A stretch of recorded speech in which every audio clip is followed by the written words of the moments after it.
الرحیم الحمد للہ رب العالمین الصلاۃ والسلام علی رسولہ الکریم ایہا المکی المدنی الامی صاحب وقار والسکینہ المدفون بارض مدینہ ابی القاسم مصطفیٰ محمد اللہم صلی علی محمد وعلی محمد وعلی آلہ الطیبین الطاہرین المظلومین المعصومین الذین اذھب اللہ عنہم الرجس وطہرہم تطہیرا اللہم صلی علی اما بعد فقد قال اللہ سبحانہ وتعالی بسم اللہ الرحمن الرحیم احسب الناس ان یترکوا ان یقولوا آمنا وهم لا یفتنون ولقد فتنا الذین من قبلهم فلیعلمن اللہ الذین صدقوا فلیعلمن الکاذبین صلوا علی محمد وآل محمد اللہم صلی علی محمد وآل محمد. دعا ہے رب کائنات بحق محمد و آل محمد اس فرش عزا کا بچھایا جانا، تمام مومنین و مومنات کا اس میں شریک ہونا رب کائنات اپنی بارگاہ عالی میں قبول و منظور فرمائے. بحق محمد و آل محمد رب کائنات جہاں کہیں دنیا بھر میں فرش عزا بچھے ہوئے ہیں ان تمام جگہوں کو، ان تمام مومنین و مومنات کو، ان عزاداروں کو رب کائنات اپنی حفاظت میں رکھے. دشمنان مکتب محمد و آل محمد اگر قابل اصلاح و ہدایت ہیں رب کائنات انہیں بھی ہدایت عطا فرمائے، قابل ہدایت نہیں ہیں انہیں نیست و نابود فرمائے. امام زمانہ علیہ الصلوۃ والسلام کا ظہور جلد فرمائے. ہم سب کو آپ کی سپاہ میں شامل فرمائے، ہم سب کو آپ کے منتظرین میں شمار فرمائے. مومنین جہاں کو آپس میں اتفاق، اتحاد، پیار، محبت، خلوص، اخوت، مودت کی دولت عطا فرمائے. ہم سب کو ذکر آل محمد پڑھنے، اسے سمجھنے، سیرت آل محمد کو اپنی ذات اور گھروں میں امپلیمنٹ کرنے کی توفیق عطا فرمائے. ہم سب کا خاتمہ بالخیر فرمائے اور آخرت میں تمام مرحومین سمیت ہم سب کو شفاعت محمد و آل محمد سے بہرہ مند فرمائے. ایک بلند تر صلوات پڑھ دیں محمد و آل اللہم صلی علی محمد و آل محمد. انسان اور آزمائش کے عنوان سے ہماری گفتگو کا سلسلہ آگے بڑھ رہا ہے. یقیناً گزشتہ مطالب آپ کے ذہنوں میں محفوظ ہوں گے، موجود ہوں گے. دیکھیے، ہر عبادت میں آگے آگے رہنے سے اجر میں یقیناً اضافہ ہی ہوتا ہے، اور مجلس میں آگے بیٹھنا یہ اٹ سیلف ایک سعادت ہے. ذکر آل محمد کو ہمیشہ انتہائی دلچسپی سے، انتہائی محبت سے سماعت فرمانا چاہیے، اور اس کے لیے کوشش یہ ہونی چاہیے کہ انسان جس حد تک اس میں زیادہ محو ہو سکتا ہے اس حد تک ہو، اور ہمیشہ ہی پہلی صف والے زیادہ اجر کے مستحق ہوتے ہیں. یقیناً جو مجلس حسین میں بھی کوشش کرتے ہیں اور آگے بیٹھتے ہیں، یقیناً اللہ رب العزت کی ذات انہیں اس کا زیادہ اجر عطا فرمائے گی. عزیز، کل ہماری گفتگو جہاں تمام ہوئی تھی، فخرج منہما خائفا یترقب قال رب نجنی من القوم الظالمین، موسیٰ یہ کہتے ہوئے نکلے مصر سے کہ یا اللہ، کس عالم میں نکلے؟ عالم خوف میں نکلے. یہ قرآن نے پہلی مرتبہ جناب موسیٰ کے ساتھ لفظ خوف استعمال کیا. بعد میں بھی کئی مرحلوں میں جناب موسیٰ کے ساتھ لفظ خوف استعمال ہوا. ہادی الہی کے ساتھ لفظ خوف کا استعمال، اس پر بھی ہم یقیناً گفتگو آنے والی مجالس میں کہیں نہ کہیں یہ بات ضرور آئے گی کہ یہ معصوم کے، ایک معصوم کا خوف زدہ ہونے کا معنی کیا ہے. جیسا میں نے عرض کیا کہ یہی وہ آیت تھی جو 28 رجب کو امام مظلوم کربلا حسین ابن علی علیہ الصلوۃ والسلام اللہم صلی علی محمد وعلی محمد وعجل معصوم کی زبان مبارک پر بھی یہی قرآن کی آیت تھی کہ کس عالم میں نکلے؟ عالم خوف میں نکلے، یہ کہتے ہوئے کہ یا اللہ ہمیں اس ظالم قوم سے نجات عطا فرما. تو معاملہ کیا ہے؟ اس کا مطلب ہے ہادی الہی بھی خوف زدہ ہو جاتا ہے معاذ اللہ، کہ اسے اپنی جان کا ڈر ہے. جبکہ کل میں نے عرض کیا کہ امام حسین میں نے ایک جملے میں عرض کیا تھا کہ رسول خدا نے خوف کے تحت ہجرت نہیں کی. ہجرت حسین مثل ہجرت سرکار رسول اللہ تھی. رسول نے جان کے خوف سے ہجرت نہیں کی، چونکہ ہجرت کرنی تھی اس لیے جان خوف میں آئی. مولا حسین کو جان کا خوف نہیں. ہم دیکھتے ہیں جو حسینی بن جائے اس میں سے جان کا خوف نکل جاتا ہے. تو مولا حسین نے کہاں جان کا خوف حاصل کرنا تھا. ہم نے دیکھا نہیں جب تک چراغ جل رہے تھے بوڑھوں کی کمریں جھکی ہوئی تھیں. شب عاشور چراغ بجھا کے جو جلائے گئے تو جھکی ہوئی کمریں بھی سیدھی ہو گئیں. اللہم صلی علی محمد وعلی محمد محمد. تو مولا حسین سے نسبت دینا خوف کی کہ جس کے اندر حسین رچ بس جائیں اسے ظاہری حیات کا کوئی خوف نہیں رہتا. وہ حیف بھیجتا ہے ایسی زندگی کے اوپر جو بغیر ہو مولا حسین کے. شب عاشور ہی ہمیں تو درس ملا ہے. اسی درس سے تو ہمیں درس ملا ہے کہ اگر حسین سینے میں بس جائے تو جان کا خوف کیسا. جناب عباس نے نہیں کیا. شمر نے آ کے نامہ اعمال وہ امن نامہ دیا جناب عباس کو کہ عباس آپ کیا کر رہے ہیں، آپ کا ایک مقام ہے، عباس ابن علی ہیں، ابھی آپ کا اتنا درجہ ہے اور آپ کہاں اپنی جان ضائع کر رہے ہیں. یہ دیکھیے میں حاکم کوفہ سے آپ کے لیے امان نامہ لے کر آیا ہوں. جناب عباس نے صرف ایک جملہ فرمایا، کہا اچھا اور میرے آقا حسین کے لیے کیا ہے؟ کہا نہیں، حسین ابن علی کے لیے کچھ نہیں ہے، صرف دو چیزیں ہیں، یا بیعت کر لیں یا قتل ہو جائے. جناب عباس نے جو آگے سے جملہ فرمایا وہ ہمارے لیے بھی ایک مشعل راہ ہے. فرمایا تجھ پر بھی لعنت، تیرے اس امان نامے پر بھی لعنت. یہ جناب عباس نے فرمایا. جناب عباس کا یہ جملہ ہے شب عاشور کا. آپ نے فرمایا تجھ پر بھی لعنت، تیرے اس امان نامے پر بھی لعنت. چلیے اس پر تو لعنت، وہ بد کردار مولا حسین کے قتل کی بات کر رہا تھا. میں سوال کرتا ہوں اے حضرت عباس، اے آقا، یہ امان نامہ نہیں ہے، یہ تو زندگی کی ضمانت ہے آپ کے لیے. آپ اس زندگی کی ضمانت پر لعنت بھیج رہے ہیں. تو یقیناً جناب عباس یہی فرمائیں گے میں درس دے رہا ہوں، جس حیات میں حسین نہ ہو وہ زندگی نہیں ہوتی، وہ لعنت ہوتی ہے. زندہ آباد، زندہ آباد، زندہ آباد، مردہ آباد، مردہ آباد. جزاک اللہ جزاک. وہ زندگی نہیں ہے جس میں حسین ابن علی نے. تو زندگی کا خوف کیسا، انسان اگر حسینی بن جائے تو کجا یہ کہ تصور کرنا کہ معصومین خوف زدہ نہیں.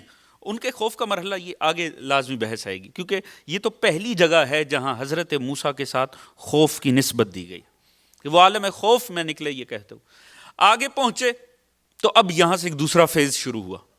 پچھلا فیز تمام ہوا، اگلا فیز آغاز ہوا. اب مدائن میں جناب موسیٰ کی زندگی کا آغاز ہوتا. آپ پہنچے 10 دنوں رات کا کٹھن سفر طے کر کے آپ وہاں پر پہنچے. انتہائی بھوک کی حالت ہے، پریشانی کے عالم میں بیٹھ گئے ایک درخت کے نیچے اور خدا سے لو لگا لی کہ یا اللہ میں تیرے معاملات میں ملوث تھا اور آج اس نوبت میں ہوں، یا اللہ میرے لیے کوئی سبیل پیدا کر. ایسے میں سورہ قصص ہی ہماری رہنمائی کرتی ہے کہ آپ نے سامنے ایک منظر دیکھا کنواں تھا اور اس کنویں پہ بہت سے افراد پانی حاصل کر رہے تھے، مگر وَوَجَدَ دُونَهُمْ مَرَّتَيْنِ تَزُودَانِ، وہیں دیکھا کہ 2 خواتین بھی کھڑی ہوئی ہیں، کوئی انہیں آگے نہیں آنے دے رہا. وہ اپنے ڈول لے کر کھڑی ہیں اور انتظار کر رہی ہیں اور کوئی ان کو آگے بڑھنے ہی نہیں دے رہا. وہ لوگ خود ہی پانی نکالی جا رہے ہیں. اب جناب موسیٰ ہادی جس عالم میں بھی ہو، مگر ہادی ہمیشہ انسانیت کو بالا تر رکھتے ہیں. فوراً جناب موسیٰ آگے بڑھے اور جناب موسیٰ ایک جلالی پیغمبر کہلاتے ہیں. جناب موسیٰ حامل غضب الہی تھے، حامل غضبان تھے. لہٰذا جناب موسیٰ آگے بڑھے اور ان کو کہنے لگے، ان کو انذار کیا، ان کو ڈرایا، ان کو شرمندہ کیا کہ تمہیں شرم آنی چاہیے، خواتین کھڑی. یوں کہہ لیجئے کہ لیڈیز فرسٹ کا قانون سمجھایا کہ خواتین کی موجودگی میں تمہیں خیال آنا چاہیے. ان کو ہٹایا اور فَسَقَ لَهُمَا، ان دونوں کو پانی پلایا، ان کے لیے ڈول کھینچے اور ان کے لیے وہ زحمت کی. اب یہ کردار اس زمانہ، خدا جانے وہ کیسا زمانہ تھا کہ اس میں لوگ اس حد تک اخلاق باختہ تھے کہ اتنی چھوٹی سی اخلاقی چیز بھی ان میں نہیں تھی. لہٰذا جب یہ کردار دیکھا اس ان نون شخصیت کا ان دونوں خواتین نے، بڑی متاثر ہوئیں کہ یہ کیسی شخصیت، کیونکہ اس دور میں یہ خدمت بھی کوئی بغیر اجرت کے نہیں کرتا تھا. یہ جو پانی نکال کے دینے کی زحمت ہے، ہم جانتے ہیں مولا علی یہ کام کیا کرتے تھے. مولا امیر المومنین شادی سے پہلے کی جو آپ کی حیات ہے اس میں مولا امیر اکثر یہ کام بھی اجرت پر کیا کرتے تھے. اجرت پہ ایک ڈول کھینچنے کی 2 کھجوریں ملا کرتی تھی. مولا علی شادی سے پہلے انتہائی کم کام، زیادہ وقت رسول کے ساتھ گزارتے تھے.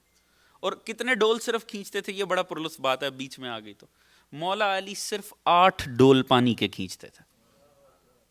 2 کھجوریں ایک ڈول کی ملا کرتی تھی. 16 کھجوروں پہ مولا علی بس وہاں کام تمام کر کے رسول کے پاس چلے جاتے تھے. کسی نے سوال کیا، یا علی آپ اتنا سا کام ہی کیوں کرتے ہیں؟ دیکھیے ہادی ہے نا، تو ہادی ہر رخ میں ہدایت کرتا ہے. مولا مسکرا کے کہنے لگے بات یہ ہے کہ ایک ڈول کی 2 کھجوریں ہیں اور میرے ہاتھوں میں 16 سے زیادہ کھجوریں سماتی نہیں ہیں. علی کو اس رزق کی احتیاج ہی نہیں ہے جو علی کے ہاتھوں میں سما نہ سکے. یا علی توجہ فرما رہے ہیں؟ فرمایا علی کو اس رزق کی ضرورت نہیں ہے، جو علی کو اس سے زائد رزق کی ضرورت نہیں ہے. قناعت کا کتنا خوبصورت پیغام دیا، مگر کہاں سے دے دیا. یہ کمال امیر المومنین ہے. تو عزیز اب جب انہوں نے دیکھا کہ یہ تو بڑا کوئی صاحب کردار ہے، خیر وہ دونوں گھر چلی گئیں. جب گھر چلی گئیں تو جا کر باپ کو بتایا کہ ایک ایسی شخصیت ہمارے علاقے میں آئی ہے، وہ اس طرح سے ایک شخصیت تھی، اس نے ہماری اس طرح کی مدد کی ہے. اور وہ بیٹیاں کس کی تھیں؟ اتفاق سے، بلکہ یوں کہہ لیجئے مشیت الہی سے، وہ حضرت شعیب پیغمبر کی بیٹیاں تھیں. انہوں نے جا کر حضرت شعیب پیغمبر کو بتایا. جناب شعیب نے فرمایا اچھا جاؤ بلا کر لاؤ.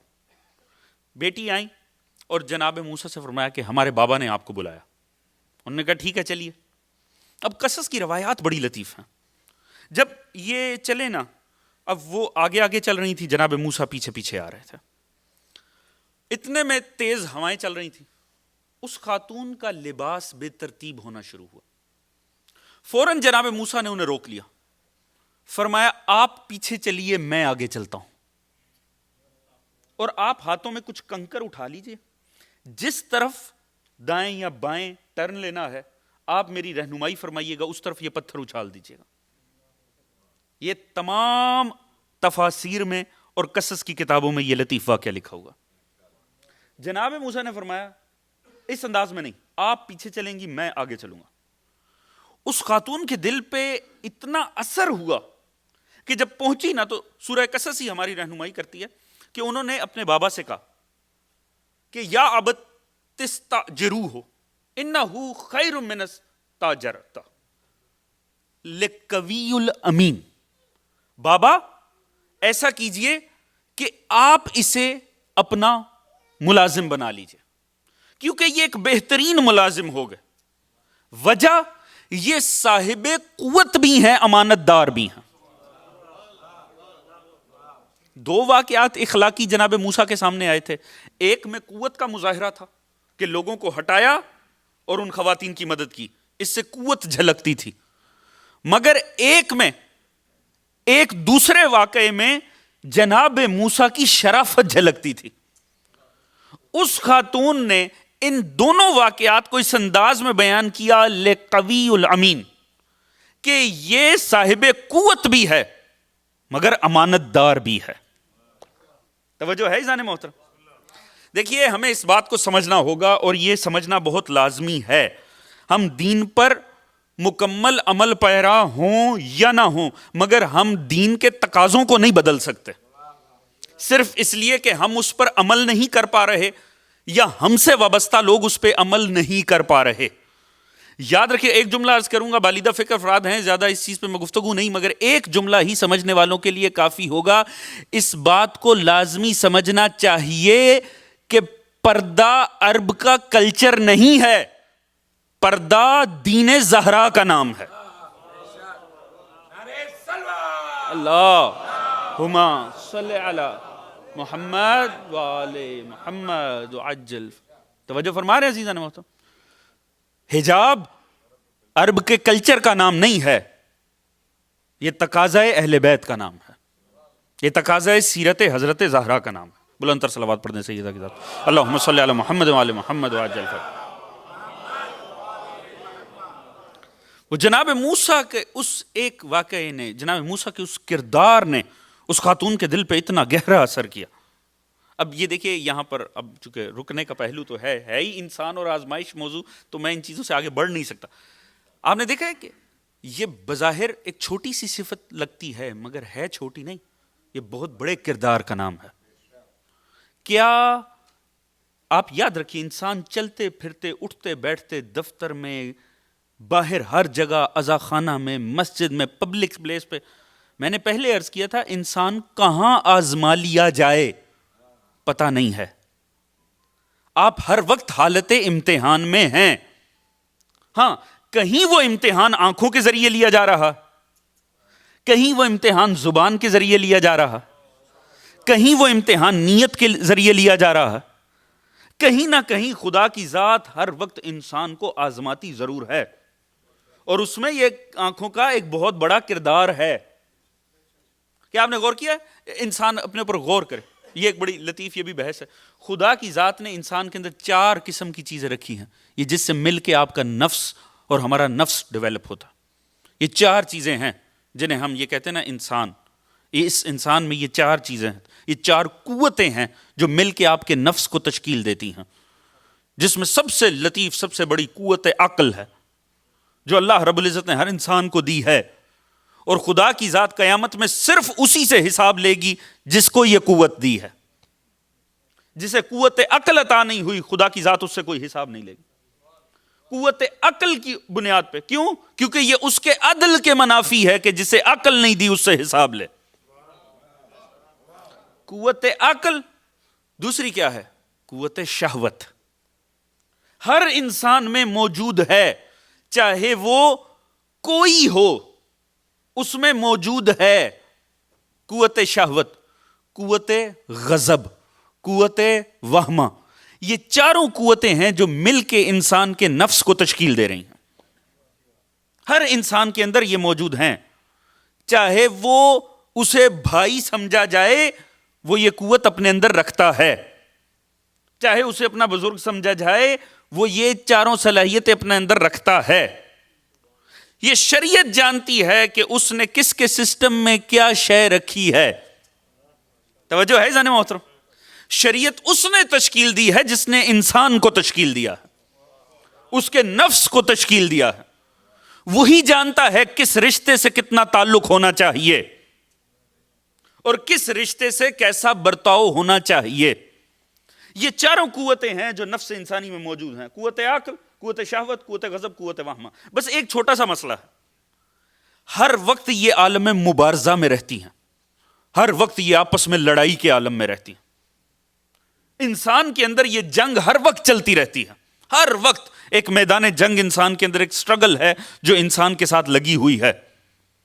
اور خدا کیسے آزمائے گا اس کا ان 4 چیزوں سے تعلق بڑا ہے. یاد رکھیے گا، کوئی کتنا ہی بلند کیوں نہ ہو، علیہ السلام ہو، وہ بھی ان 4 قوتوں کی بنیاد پر ہے. اور کوئی شیطان بن جائے اپنے کردار میں وہ بھی انہی 4 کی بنیاد پر. توجہ فرما رہے ہیں عزیزان محترم؟ قوت عقل، قوت شہوت، قوت غضب، قوت وہمہ، یہ 4 قوتیں مل کے نفس انسان کو تشکیل دے رہی ہیں. جنگ کس بات کی ہے؟ جنگ اس بات کی ہے کہ ان میں سے ہر قوت یہ چاہتی ہے کہ وہ انسان کی ڈرائیونگ سیٹ پر بیٹھ جائے اور انسان اس کے تحت زندگی میں آگے بڑھے. قوت غضب یہ چاہتی ہے کہ وہ انسان کی ڈرائیونگ سیٹ پر رہے. قوت شہوت یہ چاہتی ہے وہ انسان کی ڈرائیونگ سیٹ پر رہے. قوت وہمہ یہ چاہتی ہے وہ انسان کی ڈرائیونگ سیٹ پر رہے. اگر ایک انسان قوت غضب کی مان لے تو وہ ہمارے سامنے نظر آتا ہے، ہر وقت عالم جھگڑا میں رہنا، گھر والے پریشان، باہر والے پریشان، جب کرنا ہے جھگڑا ہی کرنا. آپ کو اس طرح کے کردار آپ کے آس پاس مل جائیں گے، مگر میں اس لیے گفتگو نہیں کر رہا کہ آپ کے آس پاس ملے، میں اس لیے گفتگو کر رہا ہوں آپ کو آپ کے اندر ملے. توجہ ہے ذہن محترم؟ قوت شہوت وہ بھی چاہتی ہے انسان کی ڈرائیونگ سیٹ پر آئے، جس میں نظر آئے. ہمیں بد کردار آس پاس نظر آتے ہیں.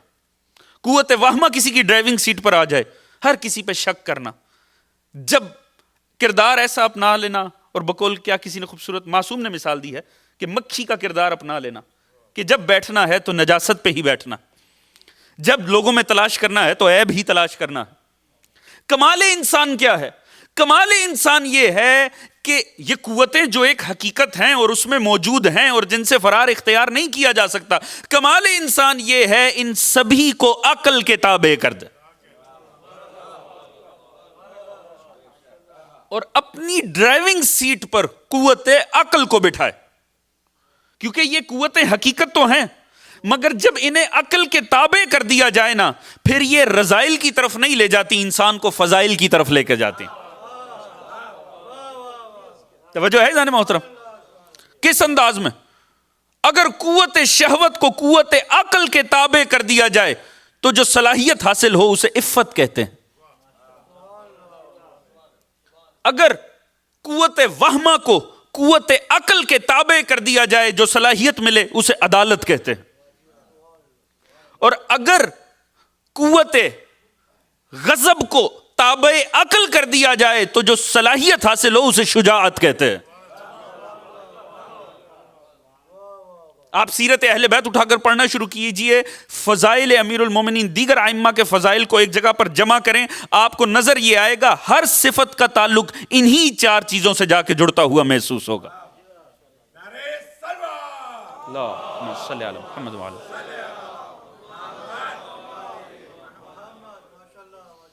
اور قوت عقل کی معراج کا نام ہے حکمت. آپ فضائل اہل بیت اٹھا کر دیکھیں، یا کوئی صفت حکمت سے جا کے جڑے گی، امیر المومنین کی حکمت سے، یا شجاعت سے، یا عفت سے. بلکہ ہم میں ہو تو عفت ہے، ان میں ہے تو عصمت ہے، یا عدالت. آپ کو ہر فضیلت جا کر انہی 4 خصائل سے جڑتی ہوئی محسوس ہوگی. یہ کمال ہے. یہ چاروں ہیں انسان کے اندر موجود، یہ ہر وقت موجود ہیں. ان سے راہ فرار اختیار نہیں کرنا، ضرورت ہوتی ان کی تربیت کرنے کی. اب یہ گفتگو کرنا کیوں ضروری ہے، اور خصوصاً جو اولاد والے ہیں، یہ تربیت کے اندر یہ چیزیں آپ کے بڑا کام آئیں گی. آپ خود کو چاہے پہچاننے میں انسان کو دیر ہو جائے، مگر جو بچہ آپ کی گود میں پروان چڑھ رہا ہے اس کی تو صحیح بہترین انداز میں تربیت ہو سکتی ہے. یاد رکھیے گا ہر انسان میں یہ چاروں صلاحیتیں موجود ہیں، اور یہ چاروں کی چاروں. کوئی کس طرح ڈرائیونگ سیٹ پر آتی ہے؟ ایسا نہیں ہے جسے آپ چاہیں گے وہ بیٹھ جائے گی ڈرائیونگ سیٹ پہ، ایسا نہیں ہے. جسے جتنا ماحول ملے گا، قوت شہوت کو اس کی غذا چاہیے، قوت غضب کو اس کی غذا چاہیے، قوت وہمہ کو اس کی غذا چاہیے. قوت شہوت کی غذا کیا ہے؟ تمام غلیظ حرکتیں، تمام غلیظ چیزیں. وہ ایک منظر بھی ہو سکتا ہے، وہ ایک بات بھی ہو سکتی ہے، وہ کوئی شے ہو سکتی ہے. اگر اسے مل گئی، یہ تمام قوتیں باہر سے طاقت حاصل کرتی ہیں. اگر وہ اسے ملی، وہ ڈرائیونگ سیٹ پر آ جائے گی. قوت غضب کو کیا چاہیے؟ غصہ. قوت غضب کو کیا چاہیے؟ جھگڑے کی تمام باتیں. جیسے ہی اسے باہر سے ملے گی وہ فوراً طاقت پکڑ کے ڈرائیونگ سیٹ پر آ جائے گی. قوت وہمہ کو کیا چاہیے؟ چغلیاں، غیبتیں. توجہ فرما رہے ہیں جامعت؟ یہ جو شریعت نے جن چیزوں کو حرام قرار دیا ہے نا، اس کے حرام کرنے کا فلسفہ ہی یہ ہے، وہ آپ کی غلط قوتوں کو طاقت عطا کر دیتی ہیں. توجہ فرما رہے ہیں؟ یاد رکھیں، آپ اپنے بچے کو کیا لے کے دے رہے ہیں اس میں بھی احتیاط کریں. ایک ویڈیو گیم بھی اس کی قوت غضب کو قوت عقل پر طاقت دے سکتی ہے. توجہ فرما رہے ہیں عزیزان محترم؟ صرف ایک ڈرامہ یا مووی بھی اس کی قوت شہوت کو قوت عقل کے اوپر طاقت دے سکتی ہے. کوشش یہ کیجئے وہ تمام چیزیں اس کے ارد گرد پرووائڈ کریں جو قوت عقل کو طاقت دے. توجہ فرما رہے ہیں عزیزان محترم؟ جس خدا نے یہ قوتیں دی ہیں اس نے بھی تو کوئی بندوبست کر رکھا ہوگا. آخر اس نے یہ قوتیں دی ہیں جو انسان کو شیطان بھی بنا سکتی ہیں، تو اس نے بھی تو کوئی نہ کوئی تو بندوبست کر رکھا ہوگا. اس نے بھی کیا ہے. وہ کیا ہے؟ یقیناً قوتیں تو ہیں، قوتیں ختم تو ہونے سے رہی، یہ قوتیں تو انسان میں ہیں. ہاں ضرورت ہے ان کی تربیت کی. کم از کم اتنا ماحول رہے کہ عقل ہر وقت عالم طاقت میں رہے، تاکہ جب غضب بھڑکنے لگے تو ایک دم عقل آگے آ جائے، شہوت بہکنے لگے تو عقل آگے آ جائے، قوت وہمہ بہکنے لگے تو عقل آگے آ جائے. تو وہ کیا خدا نے ہمیں دیا ہے جو عقل کو دو تو عقل ان تینوں کو زیر کر لے، اس طاقت کا نام عبادت الہیہ ہے. اللہم صلی علی محمد وعلی محمد وعجل. توجہ فرما رہے ہیں جان محترم؟ یقیناً یہ باتیں تھوڑا سا ہٹ کے ہیں، مجھے خود بھی اندازہ ہے، بلکہ ہمارے ہاں اردو خطابت میں یہ مضر خطابت باتیں ہیں. توجہ ہے جی. مگر یہ کرنا بہت زیادہ ضروری ہے. انسان اور آزمائش، خدا ہمیں کہاں آزما لے، کس طرح آزما لے، اپنے سسٹم کا تو پتہ ہونا چاہیے انسان کو. اگر سسٹم کا پتہ ہوگا تو مقابلے کی فضا صحیح بن سکے گی. تو عزیز کیا ہے اللہ رب العزت نے جو ہمارے لیے جو بندوبست کیا. اب سمجھیے یہ عبادتوں کا سیٹ اپ کیوں ہے. کیا آپ سوچ سکتے ہیں ایک ماں انسان کو، سوتے ہوئے بچے کو نہیں جگاتی، چلو تھوڑا اور مزید سو لے، وہ اٹھا اٹھا کے ہمیں عبادت کرواتا. توجہ ہے. ایک ماں اپنے بچے کو تھوڑا سا بھوکا اور پیاسا نہیں دیکھ سکتی. وہ جو 70 ماؤں سے زیادہ پیار کا دعوے دار ہے، وہ بھوکا بھی رکھتا ہے اور پیاسا بھی رکھتا ہے، اسے عبادت قرار دے دیتا. کیا وجہ ہے؟ آپ تمام عبادتیں اٹھا کر دیکھیں، ہر عبادت انہی 3 قوتوں میں سے کسی کا زور توڑ رہی ہوگی. روزے میں اس نے کیا آپ کے بھاگنے پہ پابندی لگائی؟ روزے میں اس نے سونے جاگنے پہ پابندی لگائی؟ نہیں. آپ دیکھیں روزے میں جس چیز پر، اب وہ تمام فقہ کے ابواب نہیں آپ کے سامنے کھولے جا سکتے، آپ خود سمجھتے ہیں، جس چیز پر پابند، آپ دیکھیں قوت شہوت کو کہیں کنٹرول کیا جا رہا ہو، ڈائریکٹ اس کے مفاد پہ ضرب لگ رہی ہوگی، کہیں قوت غضب کے مفاد پہ ضرب لگ رہی، کہیں قوت وہمہ کے. ہر جگہ ضرورت خدا کس وجہ سے کروا رہا ہے؟ تاکہ عقل کی تربیت، عقل طاقت حاصل کرتی رہے، باقی قوتیں کمزور ہوتی چلی جائیں. کیونکہ دیکھیے میں عرض کیا کرتا ہوں ایسے میں کہ ہم یہ بھی کہہ دیتے ہیں نا میں، یہ ہماری میں یہ 4 چیزیں شامل ہیں، یہ نفس کی. اور ابھی یہ جو ہم کہتے ہیں میں، اس میں کی کوئی اوقات، کوئی ویلیو، کوئی حیثیت ہے؟ یہ جو ہم کہتے ہیں میں، اندازہ کیجئے یہ ہماری آنکھیں، یہ ہماری زبان، یہ ہم تو خود اپنے پر ہی اختیار نہیں رکھتے. ہمیں نہیں پتا. اچھا یہ وہ تمام چیزیں ہیں، علماء تو ہمیں کب سے، ہم بچپن سے یہ چیزیں سنتے ہیں. اب تو ہم اخلاقی اور اچھی باتیں بھی بس رسمن ہی سنتے ہیں. تو ہمیں پتہ نہیں ہے ان آنکھوں کو کہاں کہاں استعمال ہونا چاہیے، کہاں کہاں نہیں ہونا چاہیے. ان آنکھوں کو بہت اچھی طرح پتا ہے. مگر جب موقع پڑتا ہے اور کوئی چیز ایسی سامنے آتی ہے جس کے متعلق کہہ رکھا ہے آنکھوں کو جھکا لو، کیا اس لمحے یہ آنکھیں حقیقتاً جھک جاتی ہیں؟ اگر نہیں جھکتی تو پھر میں کیسی؟ ہماری تو آنکھیں ہماری بات نہیں مانتی. توجہ ہے نا محترم. یہ جو ہم کہتے ہیں میں، ہمیں نہیں پتا اس زبان سے کیا کچھ کہنا چاہیے اور کیا کچھ نہیں کہنا چاہیے. کیا موقع پر یہ زبان ہماری مانتی ہے؟ ہمارے منہ میں ہونے کے باوجود یہ ہماری مانتی نہیں ہے. اگر مانتی ہوتی تو کہنے کے بعد افسوس نہیں ہوتا. توجہ ہے جانے محترم. یہ ہمیں کہنے کے بعد افسوس کیوں ہوتا ہے؟ یہ کر گزرنے کے بعد، اگر اتنا ہی ہم پر اختیار ہے تو یہ کر گزرنے کے بعد افسوس کیوں ہوتا ہے؟ میں کچھ زیادہ ہی جذباتی ہو گیا تھا. توجہ ہے جانے محترم. اور آپ نے کبھی یہ بھی غور کیا ہے یہ جو بعد میں بیٹھ کے افسوس کر رہا تھا، یہ کون افسوس کر رہا ہوتا؟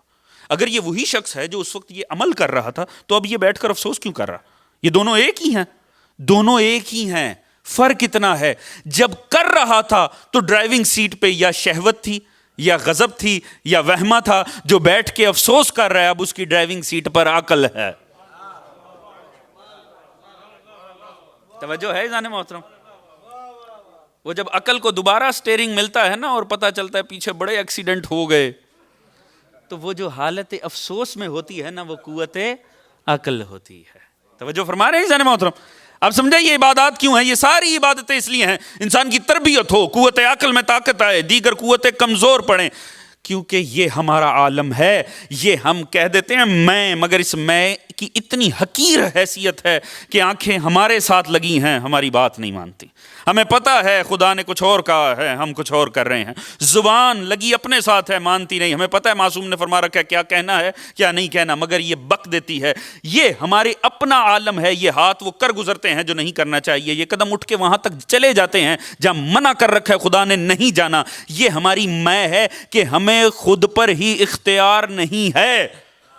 مگر سوچئے وہ بندگی الہی کا وہ کون سا عالم ہوگا، وہ انسان ہو کر کس نہج پر اور بندگی کی کس معراج پر ہوگا کہ آنکھیں جس کے ساتھ لگی ہوں کہلائے عین اللہ، زبان اس کے ساتھ لگی ہو کہلائے لسان اللہ، چہرہ اس کے ساتھ لگا ہو کہلائے وجہ اللہ، ہاتھ اس کے ساتھ لگے ہوں کہلائے ید اللہ، خدا جانے خدا کی اطاعت میں کتنا ہوگا. مانا کیا ہے؟ وہ خدا کو واقعی ان چیزوں کی ضرورت ہے. خدا کو ضرورت نہیں ہے تو پھر یہ جب اس نے اپنے ساتھ آنکھیں نہیں لگائیں تو ایک بندے کی آنکھوں کو اپنی آنکھیں کیوں قرار دیا؟ توجہ فرما رہے ہیں عزیز؟ تھوڑا ساتھ دیجیے گا. جس نے خود کے لیے ہاتھ نہیں رکھے ایک بندے کے ساتھ لگے ہاتھوں کو اپنا ہاتھ کیوں قرار دیا؟ جس نے خود اپنے ساتھ چہرہ نہیں لگایا اس نے ایک اپنے عبد کے چہرے کو اپنا چہرہ کیوں قرار دیا؟ کیوں؟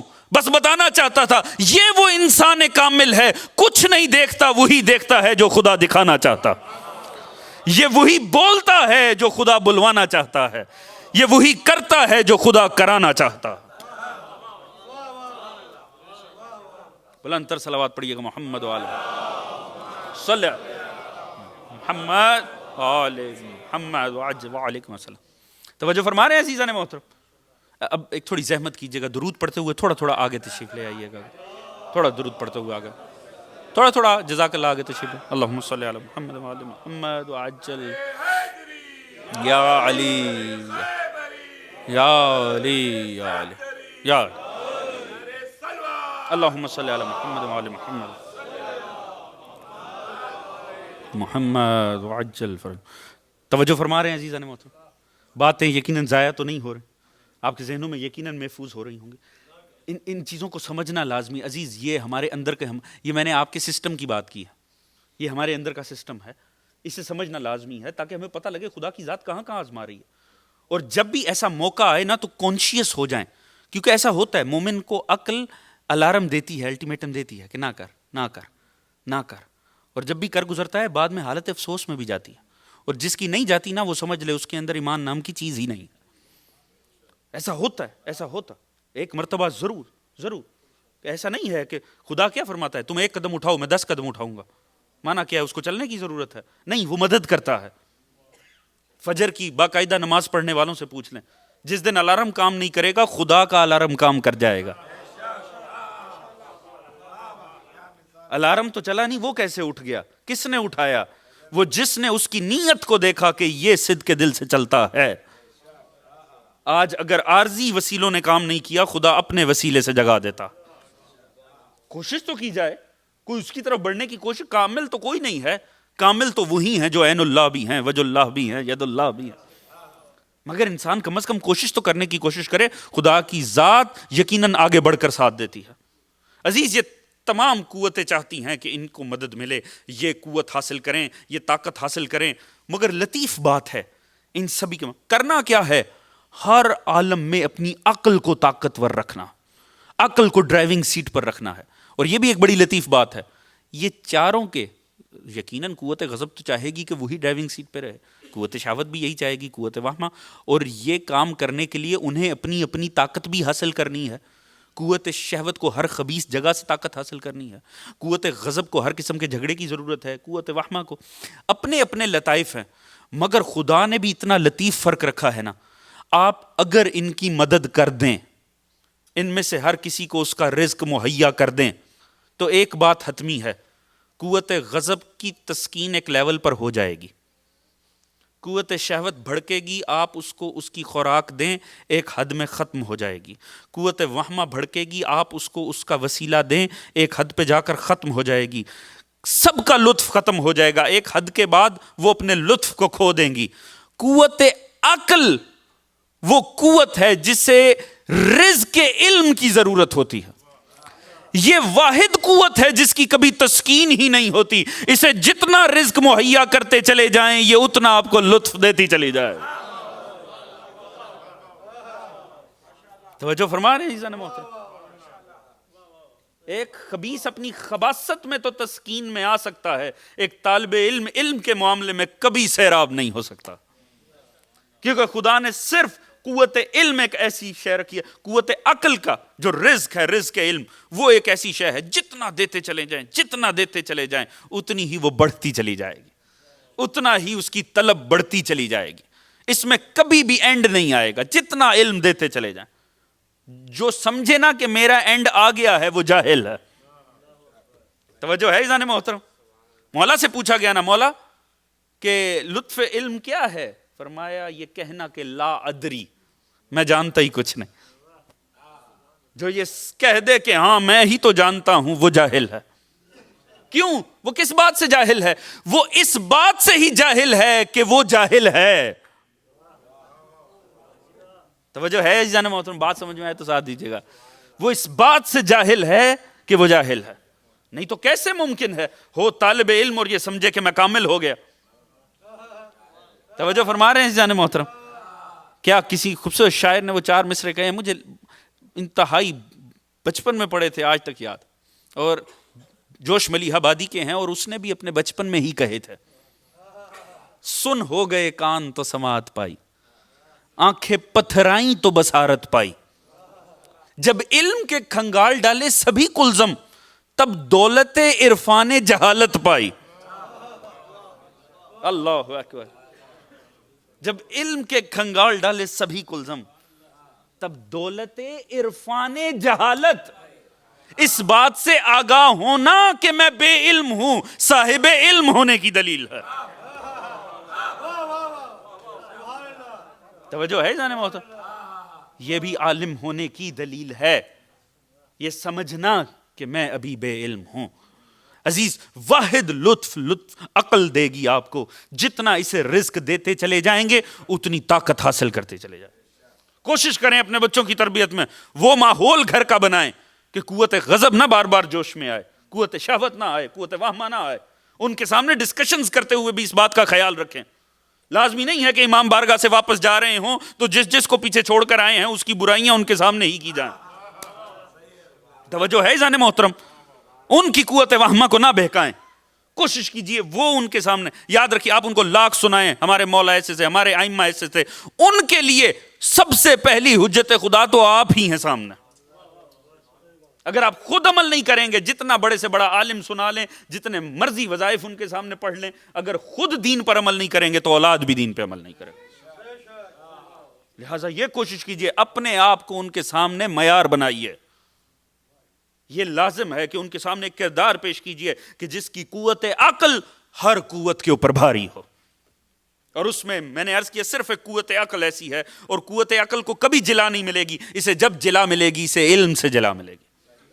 اسے جتنا علم دے، یاد رکھیے، آخری بات کر کے مصائب کی طرف بڑھوں گا، کہ یاد رکھیے گا انسان کی قدر، کسی بھی انسان کی قدر، معصوم کا فرمان ہے کہ اتنی ہے جس چیز کا وہ عالم ہے۔ توجہ فرما رہے ہیں انسان محترم؟ انسان کی اہمیت بھی اس علم کے تحت ہوتی ہے جو وہ رکھتا۔ اس کی ایک ادنا سی مثال دے دیتا ہوں، آپ نے کبھی دیکھا، آپ اس میں ایک فضیلت کا باب بھی آ جائے گا، ہوتا کیا ہے آپ نے کبھی غور فرمایا؟ یہ جو ہمارے ہاں اکثر ہمارا معیار بھی یہی ہے، ہماری معاشرت میں ہم کسی بھی انسان کو اتنا احترام دیتے ہیں جتنا وہ کسی شے کا علم رکھتا ہے۔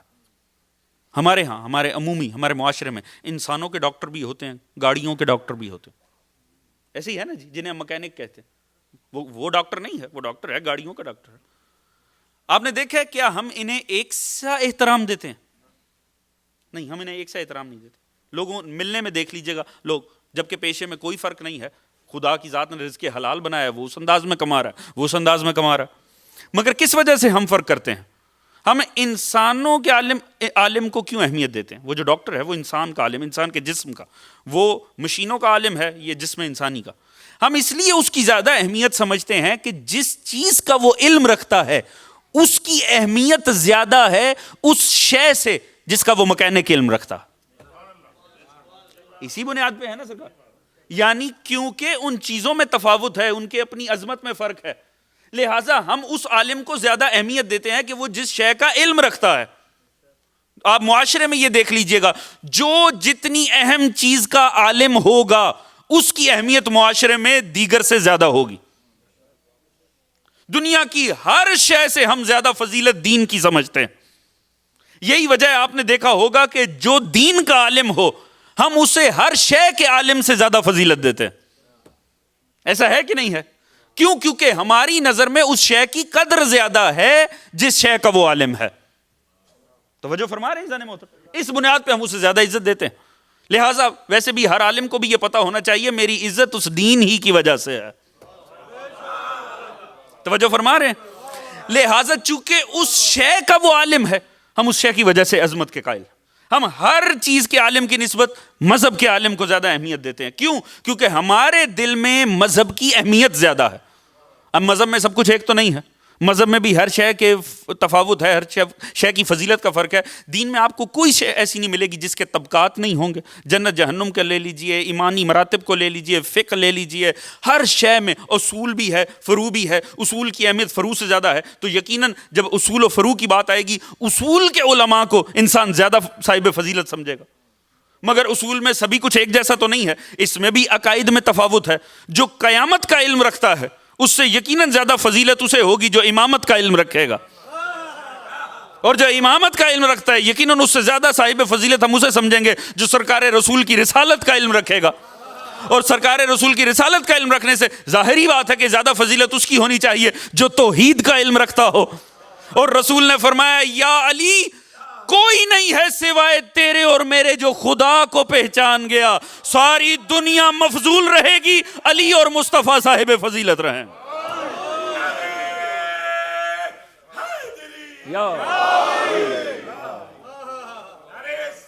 اللہم صلی علی محمد و آل محمد.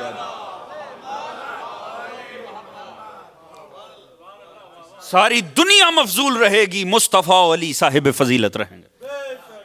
عزیز علم سے تعلق پکڑیے. ہم امیر المومنین باب مدینۃ العلم کے ماننے والے ہیں. علم کو بسائیے اپنی ذات کے اندر بھی، اپنی شخصیت کے اندر، اپنے کردار کے اندر، اور اپنی آنے والی نسل کے اندر علم بسانے کی ضرورت ہے. یاد رکھیے گا، میں نے عرض کیا کہ علم ہی سے، اسی سے قوت عقل ملے گی، اور آپ کے معصوم وہ ہیں جو اس کی بہترین مثال ہیں. کیوں؟ کیونکہ جیسے جیسے علم بڑھتا رہے گا اس طرح سے عقل بڑھتی رہے گی. عقل بڑھتی رہے گی، صاحب حکمت ہوتے چلے جائیں گے. جتنا علم بڑھے گا اتنی عقل بڑھے گی، جتنی عقل بڑھے گی اتنا ایمان بڑھے گا، جتنا ایمان بڑھے گا اتنا یقین بڑھے گا. کچھ بھی ایک دم سے کہہ کے، منہ سے کہہ کے بھی حاصل نہیں ہو جائے گا. اس میں ہر شے میں محنت کرنی پڑے گی. ایک درجے ہیں. علم سے مسئلہ شروع ہوگا، علم سے عقل پہ جائے گا، عقل سے عقائد پر آئے گا، عقائد سے یقین پر آئے گا. کچھ بھی ایسے حاصل نہیں ہوگا. آہستہ آہستہ رفتہ رفتہ بڑھ کر یہ کیوں؟ کیونکہ ہمارے اندر یہ چار چیزیں ایسی ہیں کہ جو آپس میں عالم مبارزہ میں ہیں. ہم ہر وقت عالم سٹرگل کے اندر ہیں، اور یہ سٹرگل ہماری چلتی ہی رہے گی. مگر اس بات کو یاد رکھیے گا، توجہ رکھیے گا عزیزان محترم، یہ بات اپنے مد نظر رکھیے گا. جس انداز میں یہ تمام چیزیں بڑھیں گی، میں دوبارہ بات کو پلٹاؤں گا. جب تک آپ سب توجہ نہیں کریں گے میں دوبارہ بار اس بات کو دہراؤں گا. علم سے معاملہ شروع ہوگا، علم بڑھتا چلا جائے گا، عقل بڑھتی چلی جائے گی، عقل بڑھتی چلی جائے گی، عقیدے بڑھتے چلے جائیں گے. جتنا دین میں بڑھتے چلے جائیں گے اتنا یقین بڑھتا چلا جائے گا. یہ ہمارے مراتب ہیں کہ محنت کرتے چلے جائیں اور یقین کی طرف بڑھتے چلے جائیں. خدا جانے اس انسان کامل وہ کس نہج اور معراج پہ کھڑا ہوگا جو یہ فرماتا ہے میرے آگے سے حجابات آسمانی ہٹ جائیں، علی کے یقین میں رتی بھر بھی اضافہ نہیں ہوتا. یا جن کے علم و یقین میں اضافہ ہو انہیں مومن کہتے ہیں، اور جو یقین کی معراج پہ کھڑا ہو وہ امیر المومنین ہوتا. بس عزیزان محترم، لازمی ہے اپنے آپ کو پہچانے، اپنی ذات کو پہچانے، تاکہ ان امتحانات میں جو انسان کے سامنے آنے والے ہیں ان میں انسان تاکہ مقابلہ کر سکے. خدا جانے خدا کی ذات کہاں آزما لے، کس انداز میں آزما لے، اور یہ نہ ہو کہ ہم ناکام ہو جائیں. اور وہ کسی صورت نہیں انسان کامیاب ہو سکتا. ایک ہی صورت ہے، ہم اپنے اندر، اپنے مزاج میں، اپنے گھروں میں سیرت محمد و آل محمد کو امپلیمنٹ کرنا. عزیزان صلی علی محمد و آل محمد. کیونکہ عزیز یاد رکھیے گا، دین صرف اور صرف کسی کلچر کا نام نہیں ہے. یہ پورا دین ہے. اسے مکمل لینا ہے، اس کی ایک ایک شق سمیت اسے قبول کرنا. اور اس دین کی اہمیت ہے، اس دین کی خاطر آل محمد نے قربانیاں دی. یہ وہ دین ہے جس کی خاطر عظیم قربانیاں دی گئیں. آج ذکر مصائب ہے اس بی بی کے بچوں کا جو امام حسین کے اس مشن کی وارث بھی ہیں اور مکمل طور سے اس مشن میں شامل بھی ہیں. اونو محمد بیٹے ہیں جناب زینب کے. آپ ایک لمحے کے لیے تصور کیجئے، کیا کربلا کے تمام پس منظر سے اگر جناب زینب کو نکال دیا جائے تو کیا کچھ بھی ہم تک پہنچتا ہے؟ یاد رکھیے گا یہ تمام دین جو آج ہمارے پاس موجود ہے احسان ہے علی و بطول کی بیٹی کا. یہ علم، یہ تعزیے، یہ عزاداری، یہ ماتم، یہ نوحے، یہ عزا خانے شکر گزار ہیں جس کردار کے، وہ کردار جناب زینب عالیہ. اس بی بی کی محنتیں ہیں کہ آج یہ عزا ہم تک پہنچی ہے اور اس عزا کے ذریعے اس دین الہی کا تحفظ ہوا ہے. ہم کیا یقیناً میدان قیامت میں انبیاء شکر گزار ہوں گے جناب زینب کے. جب چلنے لگے نا مدینے سے تو جناب ابن عباس، روایت کہتی ہے جناب ابن عباس نے امام سے فرمایا مولا آپ تو یقیناً جا رہے ہیں، آپ تو نہیں رکنا چاہتے، مگر مولا مجھے کوفیوں پہ اعتبار نہیں ہے، مجھے ان مسلمانوں پر اعتبار نہیں ہے، انہوں نے آپ کے بابا کے ساتھ دغا کیا، آپ کے بھائی کے ساتھ دھوکہ کیا، انہوں نے ہمیشہ دھوکہ کیا ہے، کم از کم آپ گھر والوں کو لے کر نہ جائیں. پردے کے پیچھے سے یہ جملہ جناب زینب نے سن لیا، تڑپ اٹھی. کا ابن عباس کس طرح سے تم نے یہ مشورہ دے دیا؟ کیا ہو سکتا ہے میرا بھیا چلا جائے اور میں اس کی مدد کے لیے نہ جاؤں؟ جناب زینب عالیہ نے ایک ایک قدم پہ بھائی کا ساتھ دیا، اور جب جانے لگی نا اجازت لینے کے لیے آ گئی اپنے شوہر کے پاس، جناب عبداللہ کے پاس. اور روایت کے الفاظ ہیں جناب عبداللہ گھر میں داخل ہوئے، پہلی مرتبہ ایک ایسا منظر دیکھا کہ جناب عبداللہ تڑپ اٹھے، دیکھا کہ جناب علی کی بیٹی مٹی پہ بیٹھی ہوئی ہیں. کیوں؟ صرف اجازت درکار تھی، مجھے بھائی کے ساتھ جانا ہے. خود تو بیمار تھے، جا نہیں سکتے تھے، فوراً اپنے دونوں بیٹے دے کر کہا میری طرف سے یہ کربلا میں کردار ہوں گا. بس عزیزان محترم، شب عاشور آتی ہے، جناب زین ہر ماں اپنے بچے کو تیار کر رہی ہے. عجیب مائیں ہیں جو کربلا کی مائیں ہیں، ہر ماں اپنے بچوں کو بچانا چاہتی ہے. کمال کربلا دیکھیے، ہر ماں ہے کہ حسین کے بچوں پہ اپنے بچوں کو لٹانا چاہتی، اور کہا کہ بیٹا جب کل کا دن آئے نا، حسین کے بچوں سے پہلے میرے بچے میدان میں جانے چاہیے، میرے بھائی کے بچوں کی نوبت بعد میں آنی چاہیے، میرے بچے پہلے جانے چاہیے. تاریخ کربلا میں یہ بات شامل ہو کہ زینب کی قربانیاں پہلے تھیں، مگر عزیز روایات کہتی ہیں جو پہلے گئے وہ جناب اکبر تھے. خدا جانے یہ وقت کیسے گزرا ہوگا، یہ وقت کیسے گزرا ہوگا کہ اکبر تو چلا گیا مگر اون و محمد زندہ. جب بھی اجازت لینے کے لیے بھیجتی تھی نا، جب بھی اجازت مولا حسین انہیں دیکھتے تھے، گریہ فرماتے تھے اور منع فرما دیتے تھے. آخر جناب زینب تڑپ کے خود بھائی کے پاس آئیں اور کہا بھیا کیا میرے بچوں کی قربانیاں قبول نہ ہوں گی؟ کیا میرے بچے نہیں جائیں گے؟ مولا مظلوم نے روتے ہوئے فرمایا، کہا بہن زینب کیا کوئی بھائی ہے جو بہن کی گود کو اجڑتا ہوا دیکھے؟ جناب زینب رو کر کہنے لگی اچھا بھیا تو بتاؤ میں ماں زہرا کو کون سا چہرہ دکھاؤں گی کہ حسین کے بچے چلے گئے میرے بچے زندہ. بڑی مشکل سے اجازت لی گئی، اجازت لی، دونوں شہزادے میدان میں آئے. بہترین جعفر طیار کے پوتے، اتنی عظیم الشان جنگ کی، اتنی بہترین جنگ کی کہ جنگ کرتے کرتے فرات کے کنارے تک پہنچ گئے. جیسے ہی دونوں شہزادے فرات کے کنارے پر پہنچے، جناب فضا در خیمہ سے جنگ کا منظر دیکھ رہی تھی. انہوں نے فوراً شہزادی زینب سے فرمایا، کہا آقا زادی مبارک، آپ کے بیٹوں نے تو فرات فتح کر لی. اتنا سننا تھا، اتنی خوف زدہ ہوئی جناب زینب عالیہ، فوراً ہی ہاتھ بلند کیے، کہا یا اللہ کہیں میرے بچے پانی نہ پی لیں، حسین کے بچے پیاسے. یا اللہ یہ نہ ہو کہ میرے بچے پانی پی لیں، حسین کے بچے العطش کر رہے ہیں، کہیں میرے بچے پانی نہ پی لیں. سپاہ نے دیکھا ان دونوں شہزادوں سے اس طرح سے لڑا جا ہی نہیں سکتا، لہٰذا بیک وقت لڑنا مشکل ہے، انہیں جدا کیا جائے. ایسی حکمت عملی اپنائی گئی، دونوں شہزادوں کو جدا کر کے اس انداز کا حملہ کیا. بیک وقت چھوڑا دونوں نے زین کو. کتنا مشکل مرحلہ ہوگا مولا حسین کے لیے، وہ مولا جس نے اپنے ہر ایک شہید کو خود سے جا کر وصول کیا. یہاں مشکل بن گئی، دونوں شہزادے بیک وقت زین کو چھوڑتے ہیں، دونوں کہتے ہیں اپنے مولا سے نصرت کے لیے. مولا حسین کی مشکل بن گئی، اون کو بچائیں یا محمد کو، محمد کی طرف جائیں یا اون کے. ایک طرف عباس کو بھیجا، ایک طرف خود گئے. مگر جب لے کر آ رہے تھے نا تو منظر اتنا مشکل تھا. کیوں؟ مولا ہمیشہ یہ کرتے تھے، جب بھی کسی کا بچہ لا رہے ہوتے تھے دور سے صدا دیتے تھے، بہن زینب اس کی ماں کو اپنے احاطے میں لے لو. بہن میں اس کا بچہ لا رہا ہوں, اس کی ماں کو سنبھال لو. ہمیشہ یہ کہتے تھے زینب اس کی ماں کو سنبھال لو. یہاں مشکل یہ تھی زینب کا ایک نہیں دو شہزادے تھے, لہٰذا کیا کہتے, کسے صدا دیتے. بیویوں نے فوراً تلاش کیا کہاں ہے ماں جو لاشوں کو وصول کرے. دیکھا ماں تو ہے ہی نہیں, وہ جو ہر کسی کے بچے کی لاش وصول کرنے آئی ہے وہ اپنے بچوں کو وصول کرنے کے لیے نہیں آئی. جیسے ہی جا کر دیکھا خیمے کے اندر عجیب منظر ہے, بی بی حالت سجدہ میں ہیں اور رو رو کر کہہ رہی ہیں یا اللہ میرے بچے مرتے ہیں مر جائیں, میرے حسین کے بچوں کو سلامت رکھ. لعنت اللہ.